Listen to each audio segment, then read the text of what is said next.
So today we are going to talk about the planes of existence. So what are the planes of existence? First, let's understand the basics of this. Look, whether you talk about our body or the universe, both are made up of five elements. Which are these five elements? Earth, water, air, fire, and space. So these are the five elements. Earth, water, air, fire, and this is space. What is space? Why has it been given the central place? Because it resides in the Brahmasthana, and in reality, it always remains at the center. So creation itself is formed from these five elements. Now, if we look at our body in a certain way, it is also equivalent to a universe, because if you see, the earth only has soil and beneath it is water. I agree. But the soil is just soil. That is only the earth element. Where there is water, there is only water. Where there is air, only air. Where there is fire, only fire. Where there is space, there is only space. So every body that exists, like our own body, is in itself a complete universe because it is made up of all five elements together. Now, think about one thing. Let me give you a very simple example. In our surroundings, out of the total 100% of gases, 78% is nitrogen, 21% is oxygen, and the remaining 1% consists of other gases like carbon and carbon dioxide and various other types of gases. There's methane as well, and who knows how many types of hydrogen gases there are. But our body actually needs 100% oxygen. At least it needs 95 to 100% oxygen. But in our environment, there's only 21%. Now look, the lungs that are fitted inside us, those lungs, isn't it amazing that because of them, the 21% oxygen we take from the environment, our lungs automatically converted to over 95%? That's the only reason we are able to live a normal life. That's why we don't have any trouble breathing. So who knows what all has been fitted inside us and how much has been fitted? In other words, in a way, we are an entire universe within ourselves. Now, if we are an entire universe, then the fact that we are made up of five elements is actually a small thing. That means we are equal to the whole universe. That's why it is said that there is nothing outside our body, everything is inside. That means whatever we manifest within ourselves, we encounter and see it outside in front of us. If you want me to become a doctor, then I am becoming a doctor and I will become one. All of this is just imagination within us. Manifestation happens within us and nowhere else. And in this, hypnotherapy plays a very significant role.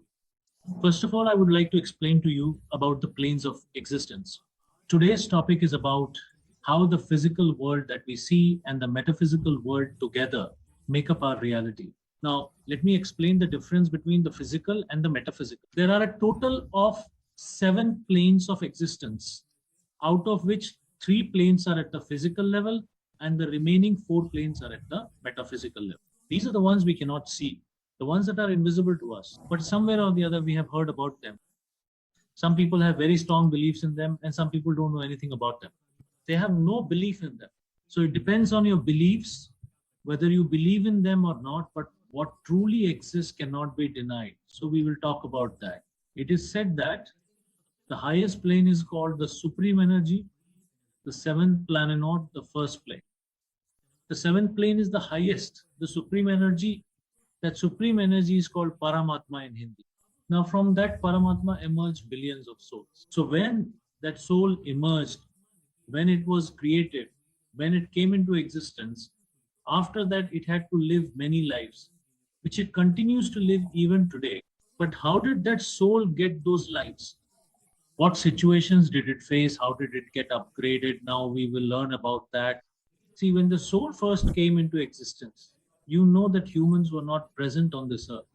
Humans did not just suddenly appear on this earth. First came the non-living things, but they had energy within them. Everything contains energy. Now, for example, let me show you some non-living things that have energy inside them. This is what we believe. Look, these are non-living things. For example, you know about many kinds of stones: diamond, emerald, sapphire, topaz, and many other precious stones such as ruby and amethyst. These stones all have certain mysterious powers within them, each with its own unique qualities. Some have medicinal powers and some also possess spiritual powers.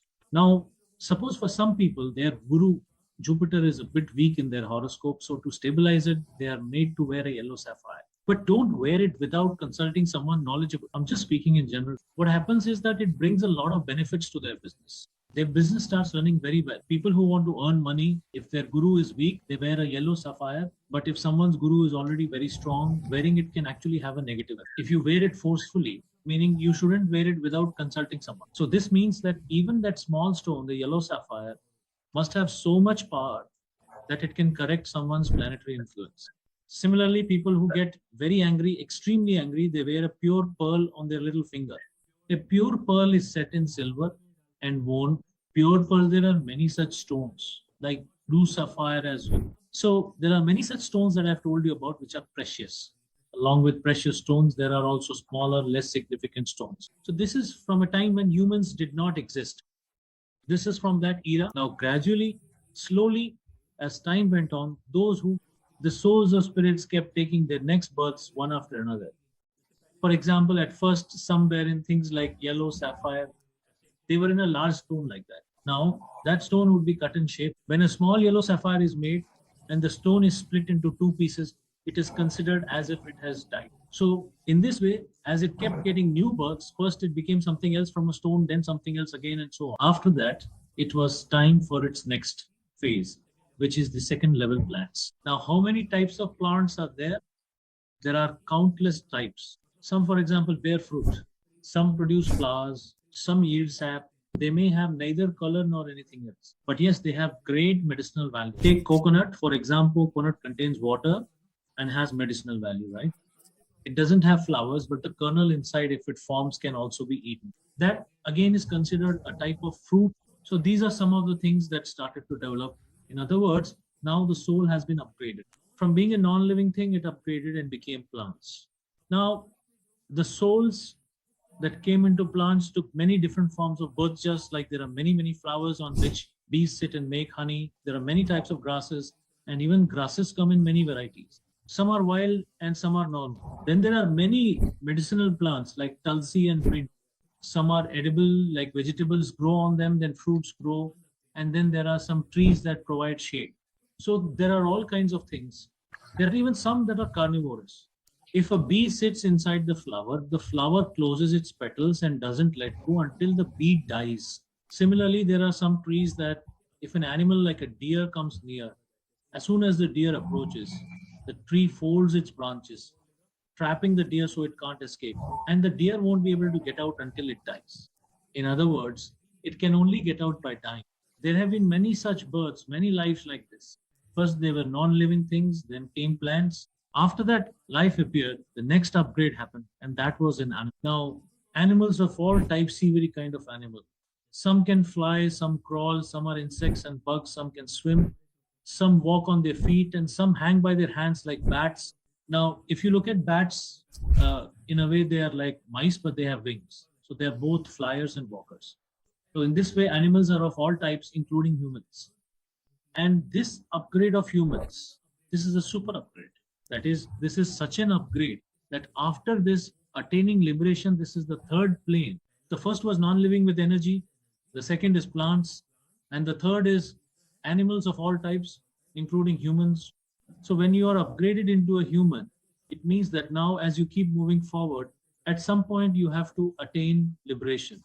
So gradually you keep progressing. Even then, you have to take many births. And in this process, we make many mistakes, because of which we have to keep taking newer and newer births. We have many purposes in our life because, as I said, this is the most excellent body, the most excellent creation, because it has understanding, it has awareness, and it also has the ability to comprehend the purpose of its life and the ability to achieve it. So it has everything. It can communicate very well with God, with animals, and with itself. So this is the highest thing. Now, you must have often heard about the 8.4 million life forms. These are the very 8.4 million life forms that after going through them, we attain a human body. It is also often said that you should not commit sins, otherwise, you will have to go through those 8.4 million life forms again, and only then will you get a human body. But that's not how it is. You have received this body only after passing through 8.4 million life forms. Have you ever thought that the phone you had 15 years ago is now outdated? So if you were given that phone today, would it be able to do everything? Everything that today's new phones can do, perhaps 15 or 20 years ago, there was no WhatsApp, no Facebook. Today, if we need to send a message or make a call, we just do it on WhatsApp. For example, these days when you call me, you're sitting in Germany and I'm here in India.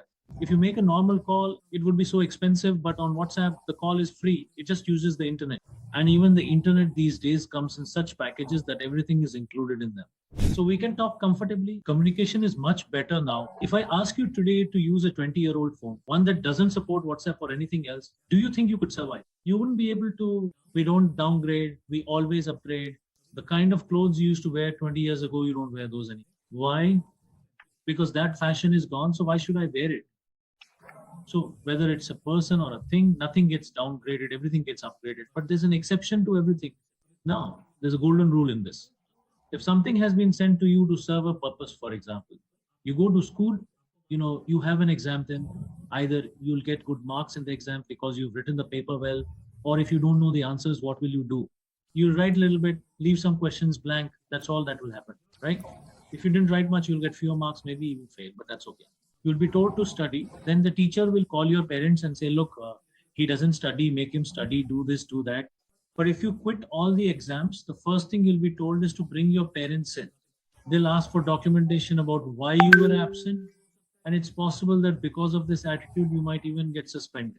In the same way, if you've been sent with a purpose, whether you fulfill that purpose or not is another matter. But if you quit that purpose, meaning you commit suicide, then you get downgraded. So understand this, downgrade only happens in one situation, and that is suicide only for committing suicide. So it also depends on what your karmas were like, what your background was, what you did moving forward, and whether or not you quit. But the 84 lakh life forms, the three places of existence that are part of physical life, and the entire picture so far, I hope you have understood it. But if you have any questions, please do ask so that I can explain them or give you answers. So these were our three places of existence, which are part of physical life.